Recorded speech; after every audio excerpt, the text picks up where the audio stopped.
वह दिन जब मेस्सी को उनकी सबसे बड़ी हार का सामना करना पड़ा और वह पूरी तरह से अपमानित होकर मैदान से बाहर आए, यह फुटबॉल में एक दुर्लभ क्षण था। यह 14 अगस्त 2020 को हुआ था, जब बार्सिलोना और बायर्न म्यूनिख के बीच चैंपियंस लीग के क्वार्टर फाइनल में मुकाबला हुआ था। बार्सिलोना की टीम में पिके, सुआरेज, बुस्केट्स, ग्रीजमैन और मेस्सी जैसे अच्छे खिलाड़ी थे, जो पिछले साल दुनिया के सर्वश्रेष्ठ खिलाड़ी का पुरस्कार जीत चुके थे। वहीं बायर्न की टीम बहुत ताकतवर थी। न्यूयर, मुलर, डेविस, किमिच और उनके प्रमुख स्टार रॉबर्ट लेवांडोवस्की जैसे खिलाड़ी इसमें शामिल थे। यह दो बड़ी टीमों के बीच का मुकाबला था। साथ ही मेस्सी और लेवांडोवस्की के बीच व्यक्तिगत प्रतिस्पर्धा भी थी। मैच की शुरुआती सीटी बजने के साथ ही खेल शुरू हुआ। मैच के 3 मिनट से पहले ही बायर्न ने बाएं तरफ से एक हमला शुरू किया, जिसमें पेरिसिच गेंद को लेकर मैदान में दौड़े और एक क्रॉस किया। मुलर, जो अच्छी पोजीशन में थे,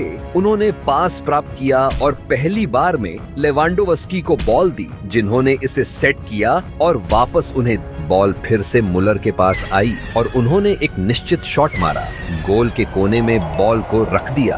बायर्न का यह पहला गोल मैच के शुरुआत में ही बार्सिलोना के लिए एक कठिन और अनपेक्षित झटका था, जिससे उनकी टीम पर दबाव और भी बढ़ गया। लेकिन बायर्न की खुशी ज्यादा देर तक नहीं रही, क्योंकि कुछ ही मिनटों के बाद बार्सिलोना ने जॉर्डी अल्बा को एरिया के अंदर एक लंबा पास दिया। जैसे ही जॉर्डी अल्बा ने गेंद को नियंत्रित किया, उन्होंने सुआरेज को पास देने की कोशिश की, लेकिन इसे अलाबा ने इंटरसेप्ट किया, जो बायर्न के डिफेंडर थे। हालांकि जब अलाबा ने खतरे के क्षेत्र से गेंद को दूर करने की कोशिश की, तो उन्होंने गलती से गेंद की दिशा को गलत आंका और अनजाने में अपने ही गोल में गेंद भेज दी, जिससे एक अनपेक्षित आत्मघाती गोल हो गया। बायर्न के डिफेंडर के चेहरे पर निराशा और शर्मिंदगी स्पष्ट थी, जो इस घटना के बाद स्पष्ट रूप से परेशान थे।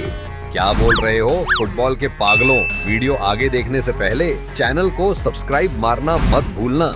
8 मिनट के आसपास बार्सिलोना ने सेमेडो के एक उत्कृष्ट पास के साथ एक हमला आयोजित किया, जिसे सुआरेज ने एरिया के अंदर प्राप्त किया। उरुग्वेयन हमलावर विरोधी गोलकीपर के सामने आया और गोल की ओर एक शॉट लगाने की कोशिश की। हालांकि बायर्न के गोलकीपर सचेत थे और उन्होंने बढ़कर इस प्रयास को रोक दिया और बार्सिलोना के गोल होने से बचा लिया। अब यह मेस्सी के खेल में आने का समय था। इसके तुरंत बाद अर्जेंटीना के स्टार खिलाड़ी ने एरिया में एक क्रॉस की कोशिश की, लेकिन गेंद सीधे गई और गोल पोस्ट से टकरा गई। हालांकि यह अनजाने में हुआ, यह खेल लगभग गोल में बदल गया था। 20 मिनट के करीब बार्सिलोना ने दबाव बढ़ाया, जब मेस्सी ने मध्य क्षेत्र में गेंद प्राप्त की और विरोधी गोल की ओर तेजी से बढ़े।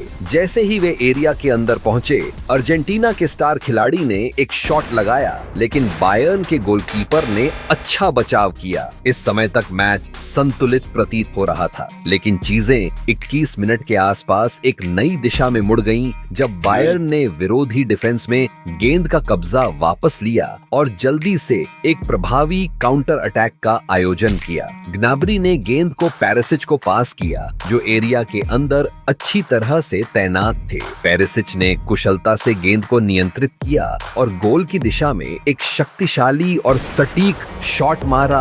बार्सिलोना के गोलकीपर ने बचाव करने की कोशिश की, लेकिन शॉट इतना शक्तिशाली और सटीक था कि इसे रोक पाना असंभव था और इस प्रकार बायर्न ने मैच में अपना दूसरा गोल कर दिया, अपनी बढ़त बढ़ा ली। 23 मिनट पर बार्सिलोना ने अपने ही डिफेंस में एक पास गलत कर दिया, जिससे बायर्न को हमला करने का मौका मिला। थियागो ने यह मौका लिया और एरिया के बाहर से गोल की दिशा में शूट किया। हालांकि शूट की सटीकता आदर्श नहीं थी और गेंद गोल लाइन से बाहर चली गई। 25 मिनट पर बार्सिलोना ने मेस्सी के साथ दाहिने फ्लैंक से एक क्रॉस भेजा एरिया में। लैंगलेट, जो एरिया में अच्छी तरह से तैनात थे, उच्च कूदकर बॉल को हेड करने की कोशिश की, लेकिन हेडर की सटीकता सर्वश्रेष्ठ नहीं थी एंड गेंद गोल लाइन से बाहर चली गई। 27 मिनट के आसपास बायर्न ने फिर से खेल पर नियंत्रण स्थापित किया, इस बार एक बहुत अच्छी तरह से अभ्यास की गई रणनीति के साथ। गोरेट्ज्का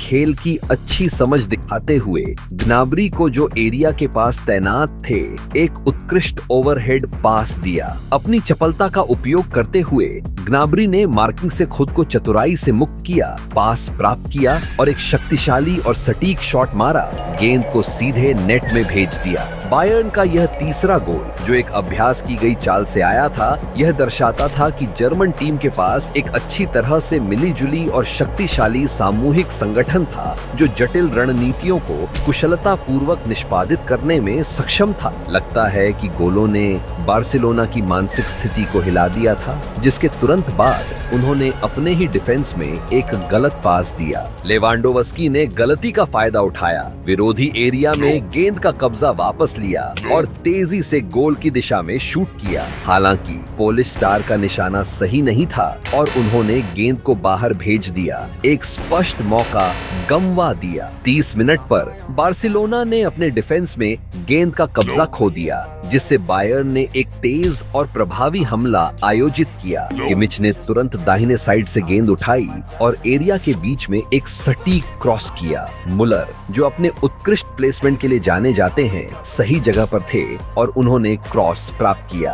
बिना हिचकिचाहट के उन्होंने मौके का फायदा उठाया और विरोधी नेट में गेंद को धकेल दिया। बायर्न का यह चौथा गोल मैच में बार्सिलोना की रक्षा समस्याओं को और बढ़ा दिया, जो लगातार गलतियां कर रही थी। इस बीच बायर्न इन सभी गलतियों का फायदा उठा रहा था और खेल में अपनी बढ़त बढ़ा रहा था। 35 मिनट पर बार्सिलोना ने गेंद को खेलते हुए एक और गलती की, जिससे बायर्न ने विरोधी एरिया में गेंद का कब्जा प्राप्त कर लिया। तुरंत ही पेरिसिच ने मौका लिया और गोल की दिशा में शूट किया। हालांकि बार्सिलोना के लिए भाग्य से पेरिसिच का निशाना बिगड़ गया और शूट काफी दूर चला गया। 38 मिनट के आसपास बायर्न ने एक कॉर्नर प्राप्त किया, जिसमें किमिच ने एरिया में एक क्रॉस भेजा। लेवांडोव्स्की, जो अच्छी तरह से स्थित थे, ने विरोधियों से उच्च कूदकर गेंद को सख्ती और सटीकता से हेड किया गोल की दिशा में। हालांकि बार्सिलोना के गोलकीपर सतर्क थे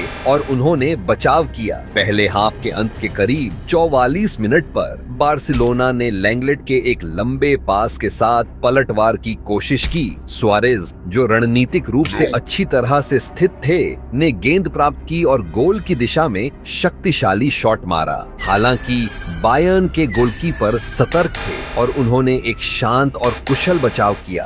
दूसरे हाफ की शुरुआत और भी उत्तेजक थी। 48 मिनट पर बायर्न ने न्यूयर के एक लंबे पास से मुलर को आक्रमण क्षेत्र में गेंद दी। मुलर ने गेंद को नियंत्रित किया और पेरिसिच को पास दिया, जिन्होंने बिना हिचकिचाए पहले ही प्रयास में गोल की ओर शॉट मारा। तथापि बार्सिलोना के गोलकीपर सजग थे और उन्होंने एक कुशल बचाव किया। 52 मिनट पर बायर्न ने लेवांडोव्स्की के साथ एक तेज काउंटर अटैक शुरू किया, जिन्होंने मैदान में गेंद के साथ दौड़ लगाई। जब वे एरिया के पास पहुंचे, उन्होंने मुलर को पास दिया, जिन्होंने तुरंत गेंद को वापस उन्हें दिया। गेंद को वापस पाकर लेवांडोव्स्की ने गेंद को गोल में मारा, बायर्न के लिए एक और गोल किया। हालांकि इससे पहले कि खिलाड़ी जश्न मना पाते, रेफरी ने गोल को ऑफसाइड मार्क कर दिया, जो बार्सिलोना के खिलाड़ियों के लिए एक राहत थी। 56 मिनट पर बार्सिलोना की बारी थी पलटवार करने की। मेस्सी ने जॉर्डी अल्बा को बाएं फ्लैंक पर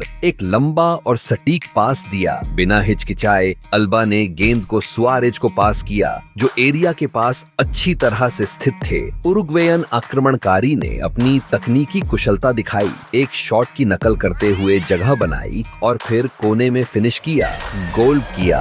बार्सिलोना के लिए मैच में यह दूसरा गोल टीम को नई उम्मीद दे रहा था। हालांकि उन्हें अभी भी कई गोल करने की जरूरत थी ताकि वे खेल में वापसी कर सके। लेकिन बार्सिलोना की खुशी ज्यादा देर तक नहीं रही, क्योंकि 62 मिनट पर बायर्न ने गोरेट्स्का के साथ बाएं तरफ से एक तेज हमला किया, जहां उन्होंने अपनी तकनीकी महारत का उपयोग करते हुए एक विरोधी डिफेंडर को कुशलता से ड्रिबल किया और गोल की ओर बढ़े। एरिया के अंदर प्रवेश करते हुए गोरेट्स्का ने किमिच को बीच में एक सटीक पास दिया, जिन्होंने कुशलता पूर्वक गेंद को गोल में धकेल दिया।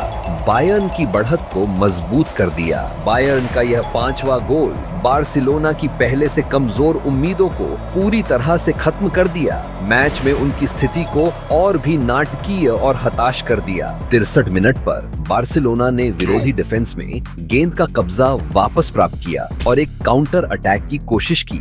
मेस्सी ने आक्रमण में गेंद ली और एरिया के बाहर से एक शॉट लगाया। हालांकि शॉट एक विरोधी खिलाड़ी से टकराया और गोल लाइन से बाहर चला गया। 67 मिनट पर बायर्न ने स्कोर बढ़ाने का मौका लिया, जब लेवांडोव्स्की ने विरोधी टीम के डिफेंस से गेंद वापस प्राप्त। मुलर ने एरिया के अंदर पास प्राप्त किया और कोमान को गेंद दी, जिन्होंने शॉट तैयार किया। हालांकि निर्णायक क्षण में बार्सिलोना के एक डिफेंडर ने स्लाइडिंग टैकल के साथ हस्तक्षेप किया, शॉट को प्रभावी ढंग से रोक दिया। शर्मनाक स्कोर के बावजूद मेस्सी अभी भी विरोधी के लाभ को कम करने की कोशिश कर रहे थे। 76 मिनट पर अर्जेंटीना के स्टार ने गेंद को आगे अपने साथियों को पास किया और एरिया की ओर दौड़ते हुए गेंद का इंतजार किया। गेंद मिलते ही उन्होंने गोल की ओर शॉट लगाया। हालांकि विरोधी गोलकीपर सतर्क थे और उन्होंने मेस्सी के प्रयास को बचा लिया। अब लेवांडोव्स्की की बारी थी खेल में चमकने की। जैसे जैसे खेल समाप्ति की ओर बढ़ रहा था, 81 मिनट पर बायर्न ने निर्णायक रूप से दबाव बढ़ाया। फिलिप कूटिन्हो ने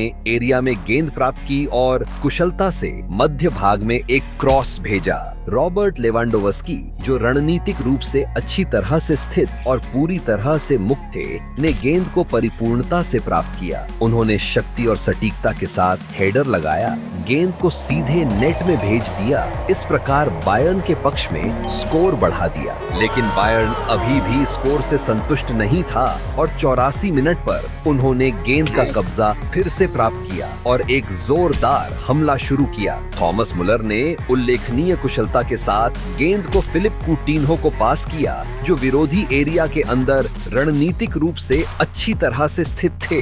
कूटिन्हो अद्भुत सटीकता के साथ मौके को बर्बाद नहीं किया और एक सटीक और शक्तिशाली शॉट के साथ बायर्न के लिए 7वां प्रभावशाली गोल किया, अपनी प्रभुत्व को और भी मजबूत किया। खेल के अंतिम मिनटों में ठीक 88 मिनट पर जब यह सोचा जा रहा था कि स्थिति और बुरी नहीं हो सकती, तब बायर्न ने एक निर्मम हमला शुरू किया। थियागो शानदार खेल दृष्टि के साथ ने एरिया में एक सटीक ओवरहेड पास दिया। हर्नांडेज ने इस पास को कुशलता से प्राप्त किया और फिलिप कूटिन्हो को गेंद सौंप, जिन्होंने नियंत्रण के साथ गेंद को संभाला, शॉट तैयार किया और शक्तिशाली शॉट के साथ गोल में भेज दिया। इस प्रकार बायर्न का 8वां प्रभावशाली गोल किया। उस क्षण में मेस्सी अविश्वास में देख रहे थे। गहरी ह्यूमिलिएशन की भावना ने उन्हें और सभी बार्सिलोना खिलाड़ियों को घेर लिया, हार की भावना को गहरा कर दिया।